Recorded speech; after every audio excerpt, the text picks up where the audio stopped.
सुप्रभातम सज्जनों। कल सीता की पहली अग्नि परीक्षा पर चर्चा हो रही थी। हम लोगों ने देखा कि अरण्य कांड में ही सीता उद्भव और स्थिति दो शक्तियों से अग्नि में प्रवेश कर गई थी और संहारकारिणी शक्ति को प्रतिबिंब के रूप में रखकर कुटिया में अग्निदेव के पास थाती के रूप में सुरक्षित थे। इस रहस्य को लक्ष्मण भी नहीं जानते थे। अब लंका विजय के बाद अग्निदेव के पास सुरक्षित सीता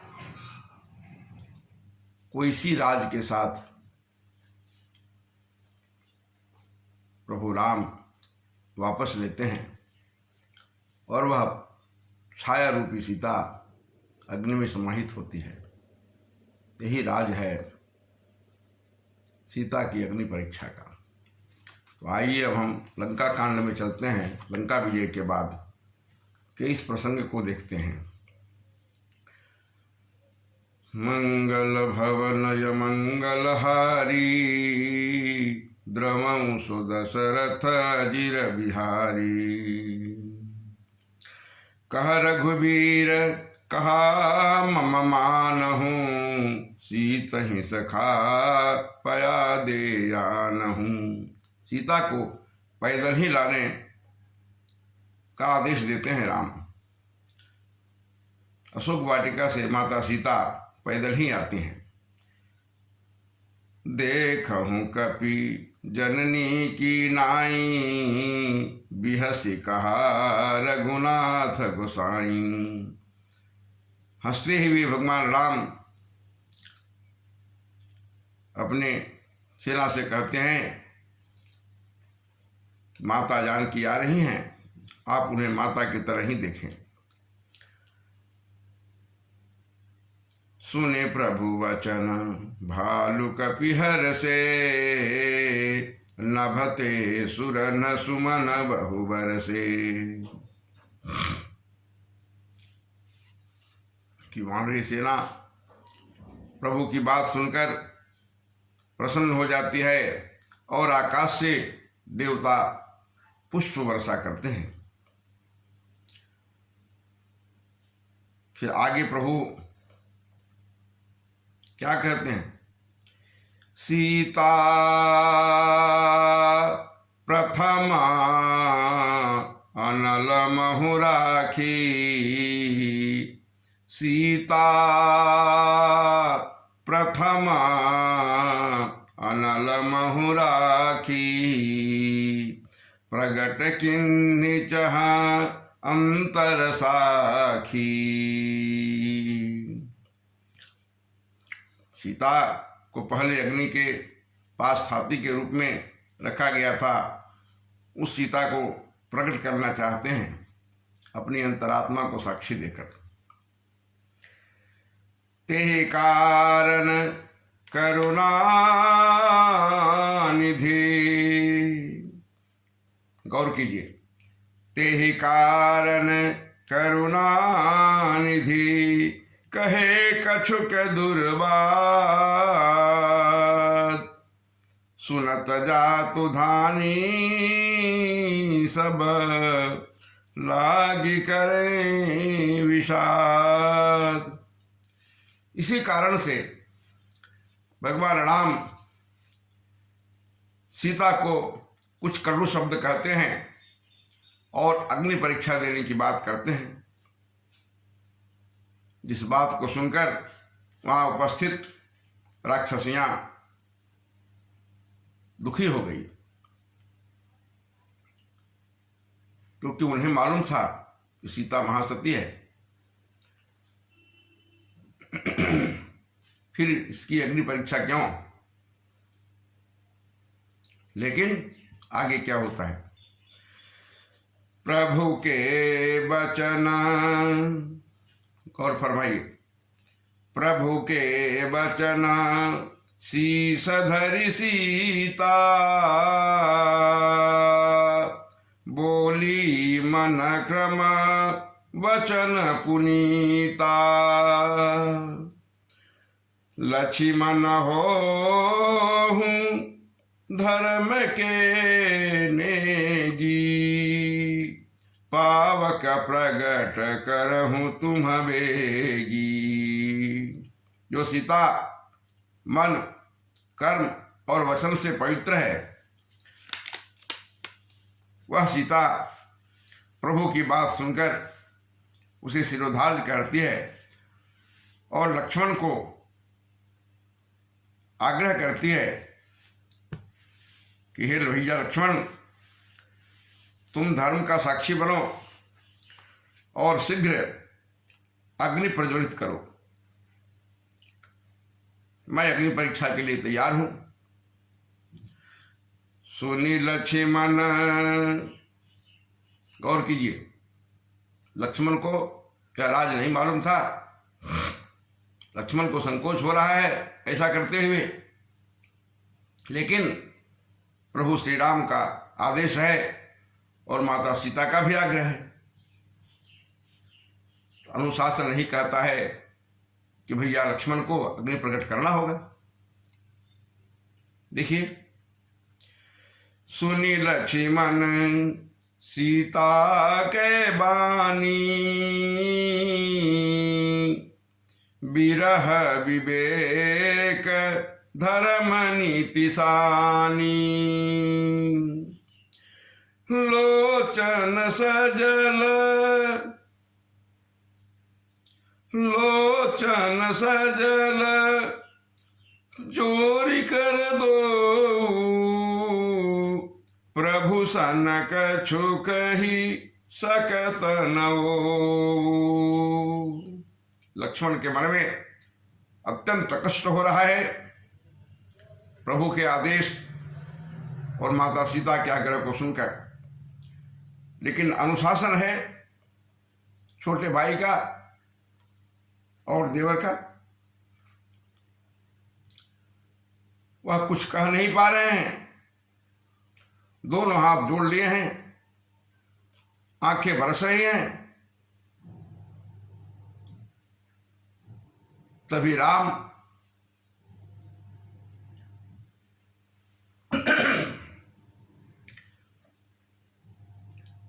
का पुनः संकेत होता है और लक्ष्मण जी अग्नि प्रज्वलित करने की व्यवस्था करते हैं। गौर फरमाइए, देखी राम रुख लक्ष्मण धाये, पावक प्रगति काठ बहुलाए। पावक प्रबल देखी वैदेही, हर्ष हृदय नहीं भय कछु तेहि। लक्ष्मण मजबूर होकर अग्नि प्रज्वलित करते हैं। अग्नि की प्रबल लपटों को देखकर वैदेही, जिसे अपने देह का सुध ही नहीं है, उसे कहते हैं वैदेही। वैदेही शब्द का प्रयोग हुआ है। हृदय हर्ष नहीं भय कछु तेहि। हृदय हर्ष, हृदय से सीता आनंदित है, नहीं भय कछु तेहि। और उसके हृदय में कोई भय नहीं है अग्नि का, वह निर्भीक है, क्योंकि वह शुचि है, पवित्र है। आगे गौर फरमाइए, जो मानक चक्रम मम उरमाही, तजि रघुवीर आन गति नाही। तो कृषानु सबके गति जाना, मो कहूँ हो श्रीखंड समाना। श्रीखंड कहते हैं सफेद चंदन को। धरती पर शीतल पदार्थों में अत्यंत शीतल होता है, वह आनंददायक होता है चंदन। कहती है मन वचन और कर्म से मेरे हृदय में रघुवीर के सिवा यदि कोई नहीं है, तो हे अग्निदेव, आप सबकी गति को जानने वाले हैं, तो इस मेरी गति को भी आप जानते हैं। यदि ऐसा है तो आप मेरे लिए श्रीखंड अर्थात शीतल चंदन की तरह बन जाइए। मैं अग्नि में प्रवेश करती हूँ। इस प्रसंग को देखकर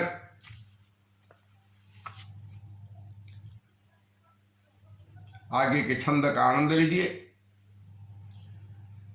श्रीखंड समपावक प्रवेश कियो सुमिरी प्रभु मैथिली।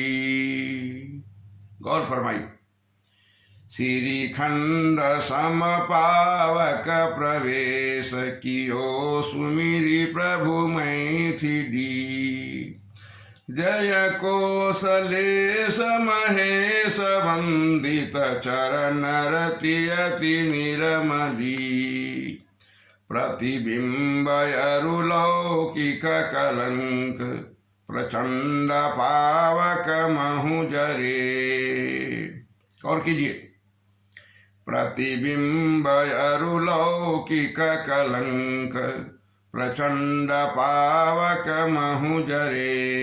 वह प्रतिबिंब जो अरण्य कांड में सीता ने कुटिया में रख दिया था, जिसे रावण हरण किया और अशोक वाटिका में रखा, और अशोक वाटिका से जो सीता पैदल ही चलकर आई है रावण वध के बाद, वह प्रतिबिंब अरुलौकिक कलंक प्रचंड पावक महु जरे। वह प्रतिबिंब और लौकिक कलंक भी उसके साथ प्रचंड पावक में जलकर भस्म हो गया। प्रभु चरित काहु न लखे, नभ सुर सिद्ध मुनि देखहि खरे। आकाश में देवता सिद्ध और मुनिगण खड़े होकर इस दृश्य को देख रहे हैं। प्रभु के इस चरित्र को कोई भी नहीं देख पाया कि यह क्या हो। यह तो राम सीता और अग्नि के बीच की बात थी।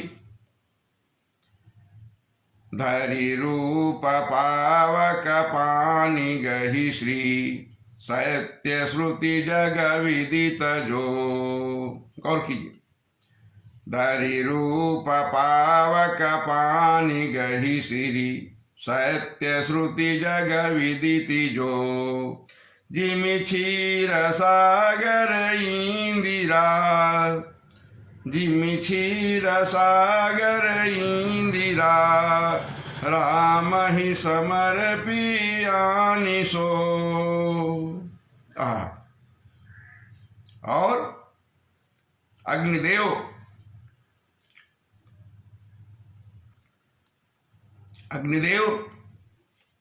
उस सीता को जो उनके पास सुरक्षित रखी गई थी, उसका हाथ पकड़कर मनुष्य का रूप धारण कर अग्नि से बाहर निकलते हैं और राम को सीता समर्पित कर देते हैं, वापस कर देते हैं। मानो क्षीर सागर से लक्ष्मी पुनः एक बार प्रकट हुई। और तब राम और सीता की शोभा को संत शिरोमणि गोस्वामी तुलसीदास ने कैसा वर्णन किया है, आगे के छंद में देखिए। सो राम वाम विभाग राजती, सो राम वाम विभाग राजती। रुचिरयति शोभा भली। वह भगवान राम के बाईं ओर अत्यंत सुंदर सुशोभित होने लगी।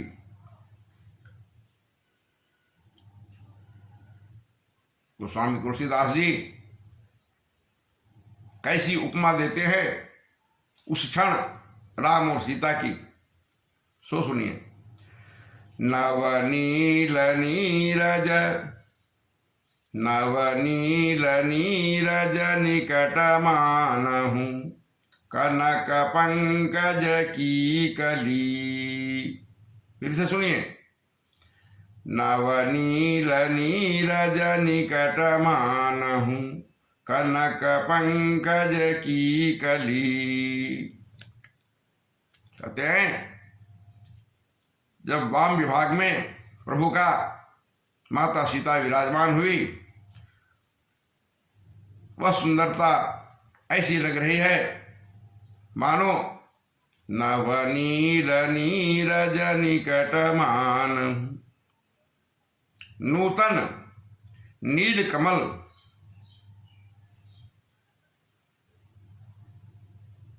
के साथ सुंदर सुवर्णमय कमल की कली सुशोभित हो रही हो। प्रभु राम की उपमा नवीन नील कमल से दी गई है और माता सीता की सुंदरता की उपमा कनक पंकज की कली, सोने के कमल की कली से दी गई है। उत्प्रेक्षा बहुत ही सुंदर बन पड़ी है। आगे दोहा में देखिए क्या हुआ। बरसहि सुमन हरषि सुर, बरसहि सुमन हरषि सुर, बाजहि गगन निशान, गावहि किन्नर सुरबधू, नाचहि चढ़ी विमान। जनक सुता समेत प्रभु, शोभायमित अपार, देखि भालु कपि हरषे, जय रघुपति सुख सार।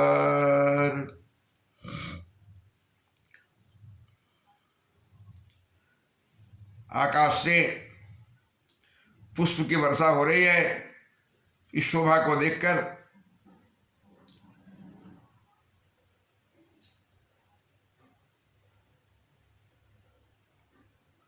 दीव वाद्य बज रहे हैं, किन्नर और देवांगनाएं स्तुति कर रही हैं विमान पर चढ़कर। प्रभु के साथ माता सीता की शोभा अत्यंत ही सुंदर बन पड़ी है। राम की सेना प्रभु राम और सीता की शोभा को देखकर अत्यंत प्रसन्न है। तो हम लोगों ने समझा सीता की पहली अग्नि परीक्षा के राज को इस 2 दिन की कथा के माध्यम से। यह तो प्रभु की लीला थी। न सीता लंका गई, न सीता का अपहरण हुआ।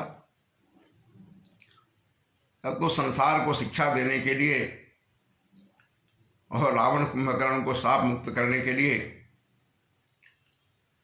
ऋषि मुनियों का उद्धार करने के लिए मर्यादा पुरुषोत्तम राम की यह लीला थी। बोलिए सियावर रामचंद्र की जय, उमापति महादेव की जय, बजरंगबली की जय। कल फिर मिलते हैं नए विषय के साथ।